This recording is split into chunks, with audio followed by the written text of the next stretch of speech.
Hi, welcome to the Property Show. I'm Jayashree Kurup. I'm editor MPTV. Today we're talking about the CLSS SOPs that the finance minister has offered and as part of the economic stimulus package, and trying to figure out whether this will have a significant impact on the affordable housing sector. And discussing this with me are Arun Anand, he's director Shriram Properties. I've got Shantanu Majumdar, he's senior director Knight Frank India, and Vivek Mhatre, who was the former GM of the Union Bank of India. Thank you for joining me, and let's get to the subject. Arun, what is the status of affordable housing during the before the COVID? Do you see enhanced interest during the COVID period, and do you see this continuing into the future? Affordable housing. Good afternoon, everyone. Thank you, Jayashree. Affordable housing has been a fantastic opportunity in the last few years, maybe 4 to 5 years. Affordable housing has been amazing, and we at Shriram Properties, especially, we play in that particular area, and we have been consistently getting a lot of launching a lot of projects in this segment, and we have been getting continuous demand, and we are nearly 70-80% sold out in all the projects that we have launched, and hardly any inventory left. So during the COVID also, I'm very happy to say that we got close to 250 bookings, even during the lockdown, because the demand from the end user is very high, and the need for a home that is even more accentuated in the COVID times. And people, especially from the affordable housing segment, are really end users, and they are really looking for that home, and that need is not going anywhere. And And which cities are these? pardon? Which cities do you operate in? We operate in three cities primarily: Calcutta, Chennai, and Bangalore. And we also have a project in Vizag, but that's not an affordable housing project. Yeah. But Calcutta, Chennai, and Bangalore, we have a lot of projects, especially operating in the 30 to 50 lakh, 20 to 50 lakh ticket size. And the demand is very robust in this particular market. And people are looking for upgrading from their current no amenity, and no not well thought through designs, and nothing for the kids, nothing for the elderly, to really some housing that provides basic security, basic continuity of utilities, and basic spaces for living. So this is something that has very high aspirational amount from a question from these kind of people, and that demand is very strong. I'm going to come back to you on design. Hold that thought. Mr. Matre, there has been an extension of 1 year for the CLSS benefit for the middle classes. How will this impact the market? What's your estimate? Good afternoon. Good afternoon. In fact, I don't see a major impact happening. The reason being, the scheme has not been changed. The scheme has remained the same. Mhm. And moreover, we have period of something like 10 months now left, Right. during which, if at all you are taking a new house or doing some construction, for that it would be available. And as rightly pointed out by Arun and Shantanu, this will be beneficial for people who are going in for ticket sizes of up to 40 to 50 lakhs or something like that. Beyond that, the benefit which will be accruing will not be substantial, which all of us realize that. And that being the case, I feel that it should be only taken as an extension of the scheme, and it will be availed of in cities like Bangalore and Hyderabad and all. In a city like Bombay, even if you have to take a very small kind of a house, you will have to spend much higher, and the benefit gets withered down. It becomes much lesser. Mhm. So that being the case, I don't see a great kind of impact. But at the same time, people who are sitting on the fence, they will always think in terms. They can always be, this thing can be brought to their notice, and the benefit of something like 2,30,000 or something like that, and reduction in the installment for the entire 20-year period is a substantial benefit for them, and it can be availed of. In fact, the what is important is the people should know about it. And after the e-portal, it has become easier, that is correct. But even earlier, many of the borrowers who used to come to banks were not aware of this particular fact, and we used to bring it to their notice when they were fitting into this income criteria. And that's the important thing. Actually, you need a bigger buy-in from the banks than from the Yes, consumers, because absolutely. it's at the bank that the consumer gets to know that you can avail of. Yeah, so I'm sorry to interrupt, but then here in this case, what is more important is that the borrower, when he goes into a banker, he has to bring it to his notice beyond doubt that I want to avail under the PMAY scheme. Mhm. So that is very, very important. So right from the beginning, he makes them aware, and he ensures that along with other documents, the form which is required to be filled in for, confirming its eligibility and all is given, and all the eligibility norms are given, so that, there will not be any misleading kind of action from the bank. Right. Shantanu, during the COVID period, we thought that the developer sentiment will plummet because consumers are locked into the house. There is a lot of uncertainty. But like Arun, we're surprised that there is a certain buoyancy of expectation among the developer community because the buying cycle has not completely stopped. Of course, there has been a dip because people are not buying. But the fact is that they have continued to sell. You want to explain this phenomenon in your, according to your research? Yeah. So I'll just go back and talk about what happened in 2019. So if you look at this affordable scheme and affordable projects, everything started off by 2015-16, and it really took off in 2017. And that's where there was a lot of correction that happened at the developers end. Also, a lot of developers who were not focusing on the affordable segment, they also started focusing on the affordable segment. And that's where the launches, especially with regard to the launches, if you look at on a pan-India basis, 60% of the launches have been in the range for the affordable category. And markets like a Bangalore, wherein I would say almost close to 80% of the launches have been in the affordable segment, which is say up to a 75 lakh rupees. But below 50 lakh rupees, which is the sweet spot, that's where it's almost 60% of the launches have been there in that particular domain. So it's something which was kind of corrected prior to the COVID thing. On the demand part of it also, if you look at demand in terms of below 50 lakh rupees, it was almost close to 38% of the traction that was happening was in that below 58 lakh rupees range. Then between 50 to 75 lakh rupees, there was another 25% of the traction that was. So again, if you look at the supply was kind of coming in the right spot, and the demand was also in terms of that the demand was also picking up that particular supply. So that was kind of a movement or a motion that was there, which was set right, and that continued. So when the lockdown happened, people had already made up their mind in terms of picking up the project, selecting, because today the technology platforms are vastly available for everyone. So everyone has kind of made up their mind.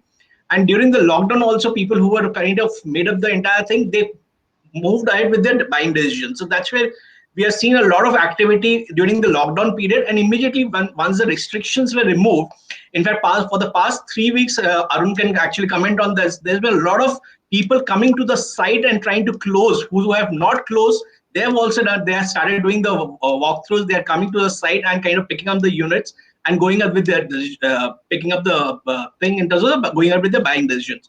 So it's a trend which started off in 2018-19.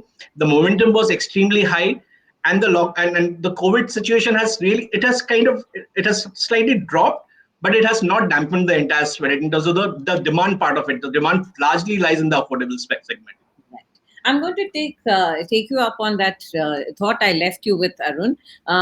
After COVID, people have realized that it's not enough to just have 2 rooms. You have to have that extra space. If you're working, your spouse is working, and the children are also have to go online. You do need niche spaces where you can, which can double up as your office spaces. How does that play out in the affordable housing category in terms of planning?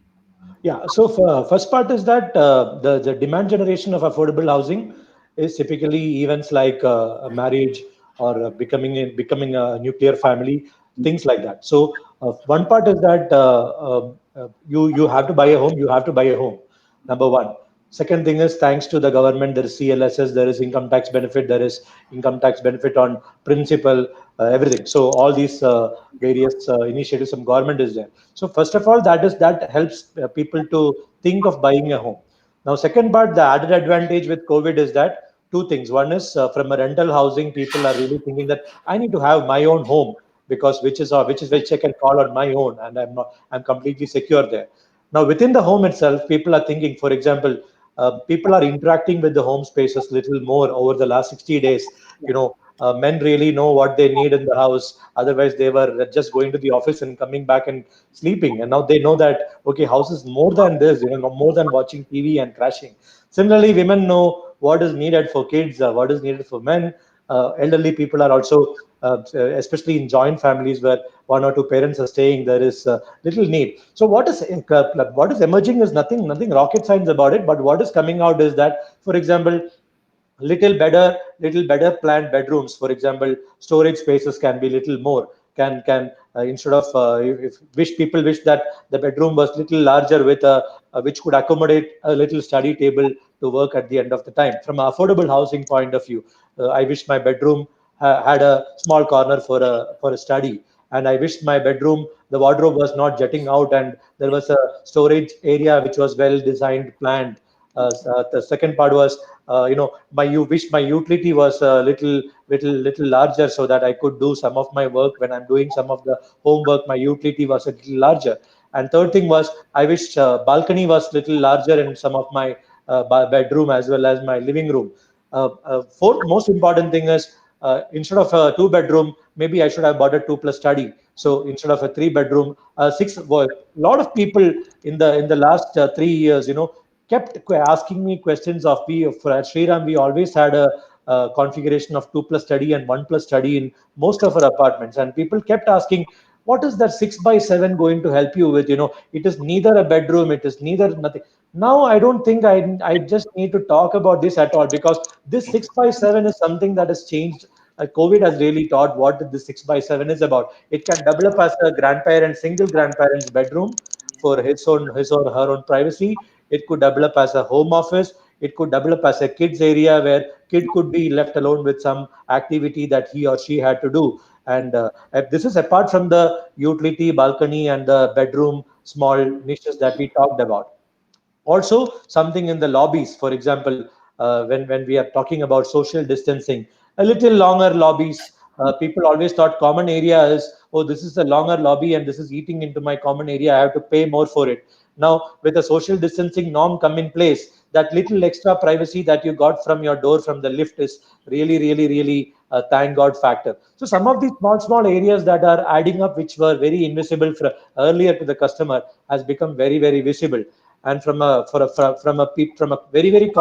outdoor amenities point of view, people really value that little walking track that they had, or the little common corner that they had, where they could sit and chat outside while maintaining social distance. Some of these were never used by people while they were going to the office, but now they are really using those spaces very well. And now they really know what a class A or a tier A apartment with amenities and better planning, what the exact need of it, they really know, because they have interacted with the spaces and made up their mind themselves. It's like a lesson hard learned.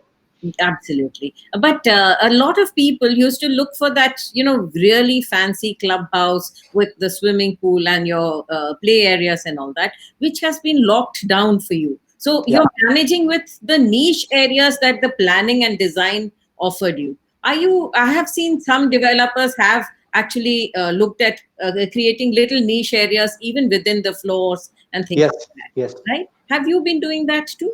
Yeah, so we also have this concept of niche areas in some of the projects, not in all the projects. Some of the projects, every second floor or every third floor will have a small private terrace or a private garden where people can just come and catch up, or it was supposed to be a reading corner or a quick kids play area or something like that. And that is something that we still have in a lot of projects. And that's something I think will catch on after the COVID, right? Absolutely. That is something that will definitely catch on. And are the projects that were about to be launched, will they go back to drawing boards, do you think, for Uh, very, planning? very unlikely, because most of the projects which are in the what do you call, little advanced stage of planning, whether it's affordable housing, especially, it's a lot of cost engineering, design related activities go through in the projects, and a lot of approval related paperworks also move. So it's very difficult to redo everything from scratch for any developer who has substantially crossed some of the milestone of design. But having said that, last minute tweaks are very much possible without altering the core drawings. So a lot of such tweaks will definitely be entertained and encouraged. And I think most of these small things that we are talking about are mostly minor ones. Yeah. Do not need to fundamentally change the design drawings. Yeah. So it's in about, yeah. So that's I hope I answered that question. Yeah, absolutely. Mr. Matre, there are some questions that I've got. Many of them pertain to what you would be able to answer. What happens when a subsidy has already been disbursed, but due to certain reasons, the construction of the house is stalled or not completed? What happens to the CLSS then? See, the guideline is very, very clear. In case the project does not get completed, in that case, the subsidy will not be available, and the entire subsidy, if taken, if availed by the bank, will have to be refunded. So that subsidy goes back, and no benefit can be drawn for some other, project or something like that. The person will have to apply afresh and get into a new kind of application. Okay. So that is what will happen.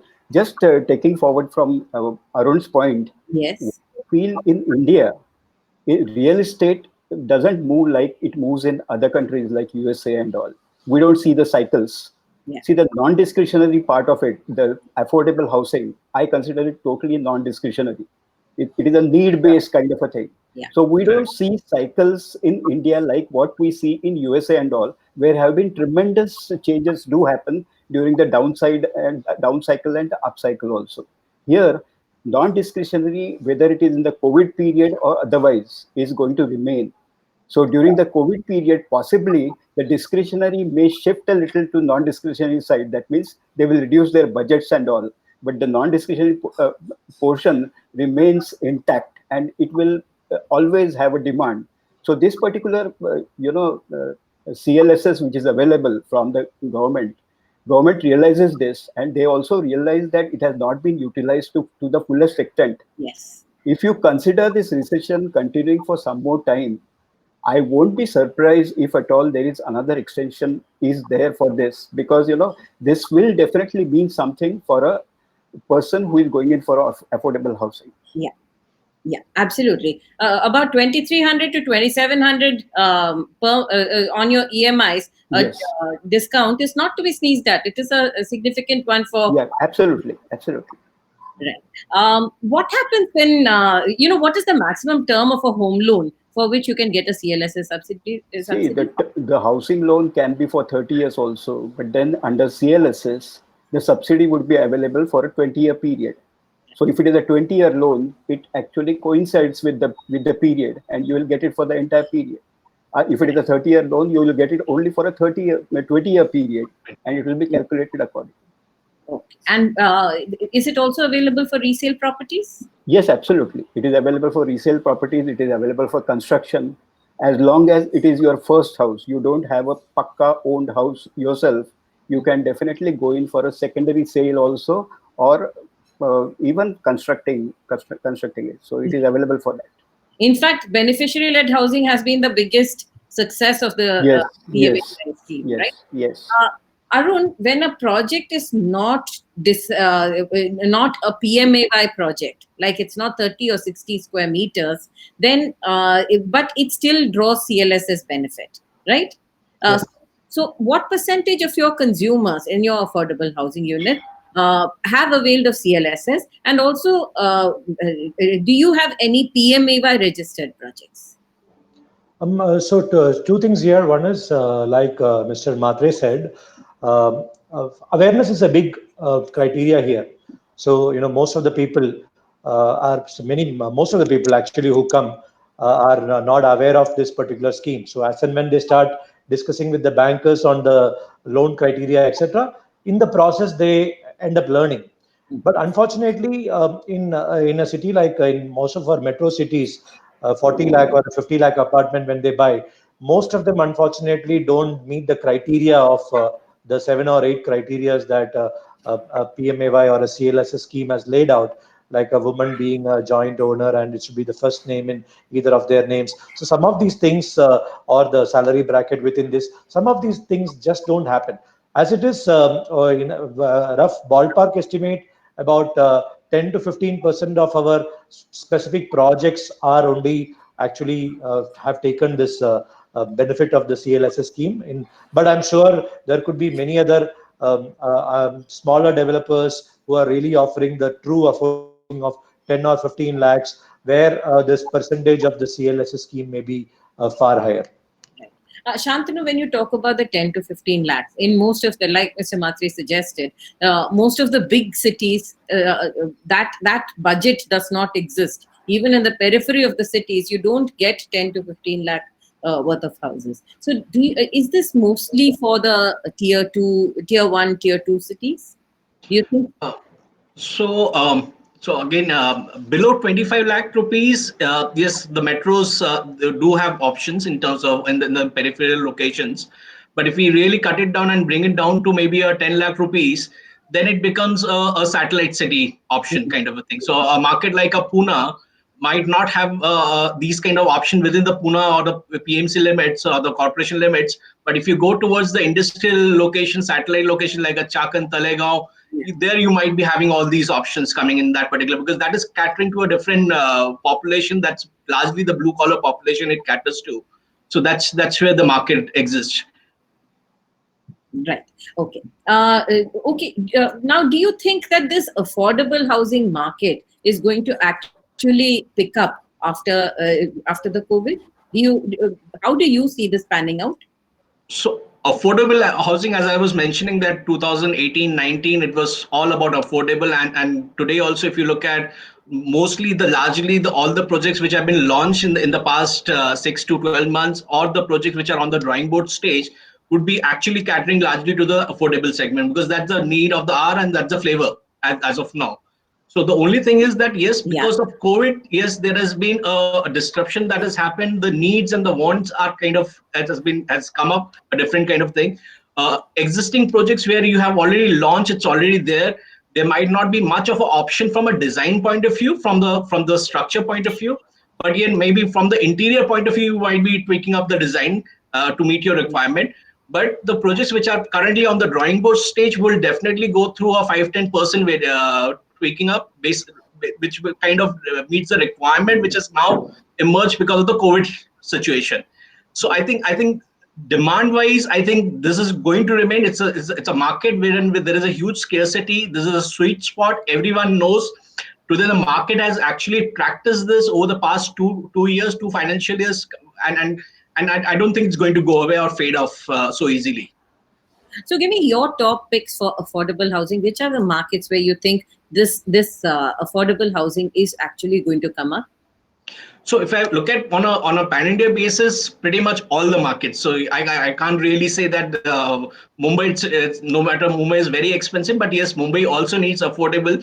And there are markets that exist in Mumbai which can kind of caters towards the affordable, not the absolute affordable 10, 12, 15 lakh rupees, but still there is a lot of option available.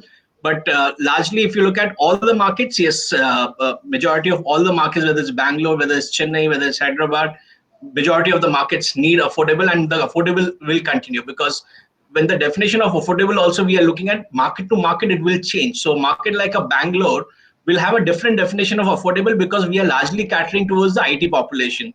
So the IT population, for them, the affordable sweet spot would be anything starting from a 30-35 lakh rupees and going up to a 40-45-50 lakh rupees. For a market like an industrial market like a Pune, wherein the sweet spot would be actually starting at around 15 lakh rupees and going up to a 35 lakh rupees. Market like a Chennai would be again a different market. So every market will have their own strength of affordable, and the segment wise, they need to kind of cater to those particular markets. Arun, you want to pick out the locations that in your 3 cities where you think that there will be enhanced demand. For instance, after the COVID, you're seeing that people are looking at location very carefully. The people are looking at the facilities around you very carefully. So help me understand, what is this change in the consumer psyche, and pick up the 3 locations in your own cities where you think that there will be a significant demand. So that's a very interesting question. The couple of points that we need to highlight here is that when it comes to affordable housing, the whole idea is not really about the location alone. It is the overall value proposition that really matters to the customer. Okay, so for example, customers are definitely, they know that from an affordable housing point of view, or from a CLSS housing point of view, you are not going to walk to work at any particular point of time. It's just not possible. You have to pick up locations where the rates are modest, and where you actually get your apartment in the 25-30 lakhs. You have to stay a little away from the CBD, PBD areas for sure. This is where it is going to come. But what is interesting is, do we have good connectivity to the main centers? For example, in Calcutta, where we have a city there, we have a 300-acre project there, which is largely driven by affordable housing project. The beauty of it is that it is very well connected. There are two metro stations, two local stations going through our site. So there are two stations there. So when the connectivity is there, I can just take a train and then I can just walk from that station. This is going to be an important criteria for people, or for a person who's owning a two-wheeler or a person who's owning a small car. So can I just reach within 20-25 minutes of driving? This particular part is what is more important for a. So there is no particular location that I would like to stand out, but there are clusters around Bangalore, around Chennai, around Hyderabad, around Calcutta, which offer a good mix of schooling, good mix of social infrastructure, hospitals, medical, retail, and connectivity like stations and all that stuff. So these are the clusters that will really start getting a larger share of demand, because earlier that having those markets and schooling, kid can travel a little more to the school, and okay, I can buy my stuff on the way from office. Some of these stalls were there, but now people will play it a little safer in terms of picking little better established location from a social infra point of view. But apart from that, it's the project and its value proposition that makes the final decision. The TRA developer has to be there, his deliverability credentials have to be there, quality has to come, then that services, how it's not just important to make an apartment. For example, a lot of services companies have really stood out in the last 3 months. How the security people take care of the community, how the property managers are taking care of the community, cleanliness, hygiene, housekeeping, maintenance of the lift, and sanitization of the common areas, arranging things like a doctor visit in the community every week. So services also have a key area to play. So it's not just one location part alone. I would like to say that location, services, the list of amenities, communication, commutability, and social infra, all these things put together and defines a very good project.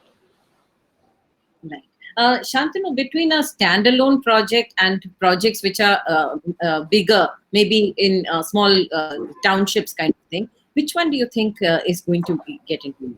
So I think going forward, in fact, currently also the trend is to basically go with a tier one developer. So that's pretty much there. Second is it's all about, it's not just about a ticket size from affordable category.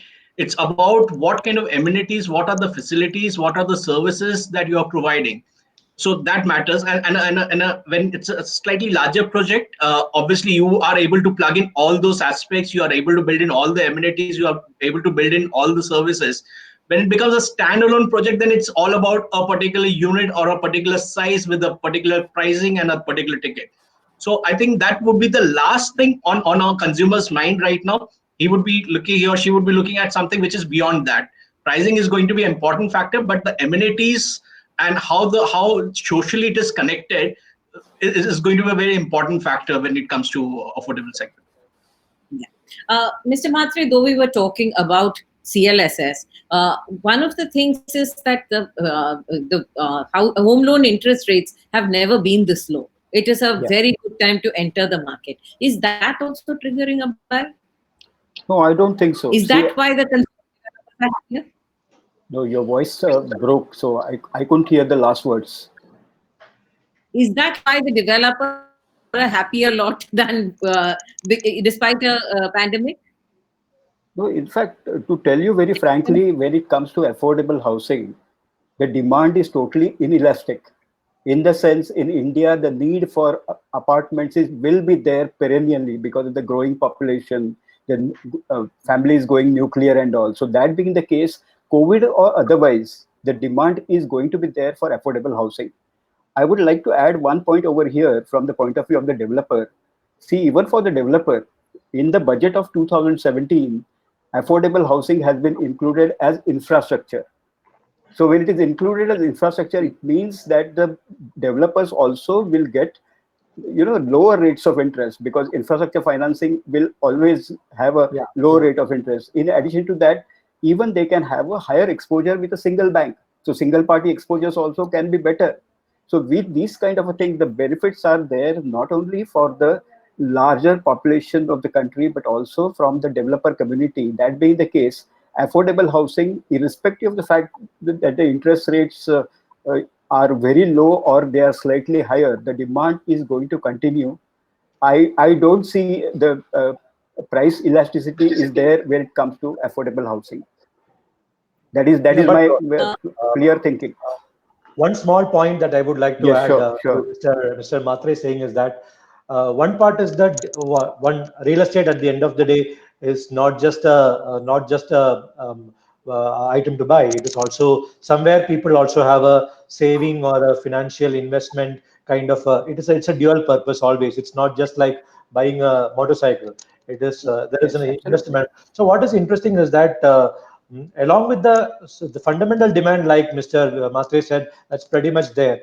But when the interest rates are low, what is another thing that is kind of having us? For example, if my interest rate is say 7.5% from SBI at the moment, I think something around 7.5 is what SBI is offering. Now, when it comes to CLSS, I can save another about 2 to 3% out of it. So it's literally has become 4.5, and income tax of the government, that income tax, what they're providing is 2 lakhs, up to 2 lakhs of interest. They are going to give me an income tax reduction on that. So if I say shave off, say 10% of that particular thing, it has become nearly about 3.5, and the rental yields that are currently going on is 3.5. So it is almost becoming like a zero cost investment for the customer, where you have to pretty much pay only for the principal from a long term point of view. And if you keep in mind inflation of 4 to 5%, actually the net interest rate that the customer is paying is actually negative or even zero. So this is a very sweet spot that will further people will not do it mathematically, but somewhere fundamentally people subconsciously are aware of this particular fact. And when they do their ballpark calculation of itna EMI hoga or itna rent milega, I'm sure they will start getting that confidence or on their own without any of us interacting it. That is the beauty of the market and the basic intelligence of the customer. So that is something that will drive the demand, especially now because of the low interest rate regime. Absolutely. Yeah, Arun, you are absolutely right on that. But only one thing which I want to say, just to take advantage, I cannot take a second loan and avail CLSS. Yeah. So that is there. Absolutely. So, Absolutely. so from that point of view, you cannot just to take the benefit of this low interest rates and the income tax rebates, you cannot say that I will add a second asset and Absolutely. avail of this CLSS. Absolutely. That is where I wanted to come. Can you avail of the CLSS rate if benefit if your spouse has a house in their name? Can you buy another? No, spouse is a part of the household, a family, and if the spouse is having a house, she cannot take it. But if they see, That's right. the family will Different. consist of the wife, the spouse, as well as the children who are basically unmarried. But once a son gets married, and if he wants to avail a house under CLSS, he can definitely avail it. Right. Does this bring the investor back into the market, into the affordable housing market? From what Arun said, it's net zero. Even if you don't take CLSS, it won't go into the negative, but effectively the interest rates will be very low, and you will be paying principal plus, let's assume, a percent or two. Does this make it attractive as an investment option? If you are talking of investments, pardon, yeah, I'm there. Can Yes. you?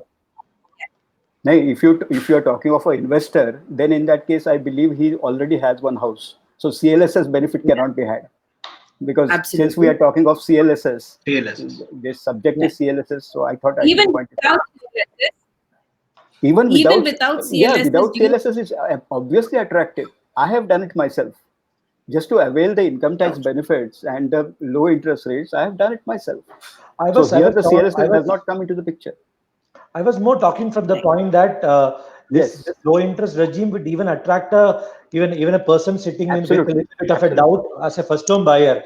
Even this will be this equation will make it very clear for a first home buyer also to come and plunge and not take advantage of the opportunity. That is where I was coming. Yes.